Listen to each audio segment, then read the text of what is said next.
আমাদের খেলোয়াড়দের সাথে বোর্ডের সবসময় যোগাযোগ ছিল, ঠিক আছে। আমার সাথে যোগাযোগ তো আমার তো বোর্ড আছে, আমার তো মন্ত্রণালয় আছে।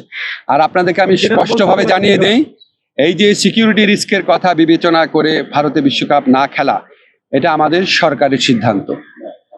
কোনো একটা দেশের মানুষ অন্য একটা দেশে গেলে সিকিউরিটি রিস্ক আছে কিনা সেটা সরকার বিবেচনা করে দেখে, এটা অন্য কারো বিবেচনার স্কোপ না। এমন কিছু শুনি নাই যে আমাদের বাদ দিয়ে স্কটল্যান্ডকে নিবে। আমাদের মূল কথা হচ্ছে, যদি আইসিসি ভারতীয় বোর্ডের কাছে চাপ সৃষ্টি করে, ভারতীয়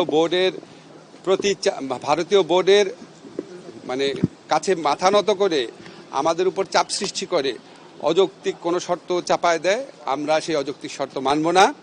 এর আগে এমন উদাহরণ আছে, পাকিস্তানে ভারত খেলতে যাবে না বলেছে, আইসিসি ভেন্যু চেঞ্জ করেছে।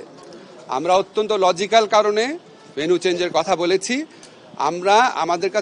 আমাদেরকে অযৌক্তিক প্রেসার প্রয়োগ করে, অযৌক্তিক চাপ সৃষ্টি করে আমাদেরকে ভারতে খেলাতে বাধ্য করা যাবে না।